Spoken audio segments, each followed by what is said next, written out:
నైరుతి ఋతుపవనాలు కాస్త ముందుగానే వస్తాయి. మండుటెండల మధ్యన అల్లాడిపోయినటువంటి మనకి ఇది ఒక శుభవార్త. ఒక పక్కన కరెక్ట్గా ఎన్నికలకు ముందు వాతావరణం చల్లబడింది అనుకుంటే ఇప్పుడు ఇది కంటిన్యూ కాబోతుంది. టోటల్గా చూసుకుంటే జూన్ 1కి బదులు 8వ తేదీన కేరళని తాకినటువంటి ఇది క్రిందటిసారి ఎల్నినో ప్రభావంతో గతేడాది ఆశించిన స్థాయిలో వర్షాలు కురలేదు. అయితే ఈ దఫా 3 రోజుల ముందే ఋతుపవనాలు వస్తున్నాయి.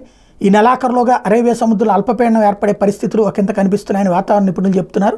కానీ నిర్ధారణ అవ్వాలంటే మరికొన్ని రోజులు వేచి చూడాల్సి ఉందంటున్నారు. గతేడాది పరిస్థితులు ఈ దఫా ఉండకపోవచ్చు అంటున్నారు.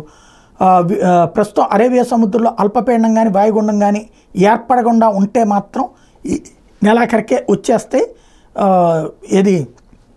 వర్షాలు వచ్చేస్తాయని చెప్తున్నారు. దక్షిణ అంతర్గత కర్ణాటక పొరుగు ప్రాంతాల్లోనూ ఉపరితల ఆవర్తనం సముద్ర మట్టానికి 1.5 కిలోమీటర్ల ఎత్తు వరకు విస్తరించింది. అలాగే దక్షిణ కర్ణాటక నుంచి వాయువ్య మధ్యప్రదేశ్ వరకు మధ్య మహారాష్ట్ర మీదుగా ద్రోణి కొనసాగుతోంది. వీటి ఫలితంగా రానున్న 3 రోజుల పాటు కోస్తాంధ్ర రాయలసీమలో అక్కడక్కడ ఉరుములు మెరుపులతో కూడిన తేలికపాటి వర్షాలు కురిసే అవకాశం ఉంది. భారత వాతావరణ విభాగం ఈ విషయం చెప్తోంది. అలాగే 1-2 చోట్ల పిడుగులు పడేందుకు ఆస్కారం ఉంది.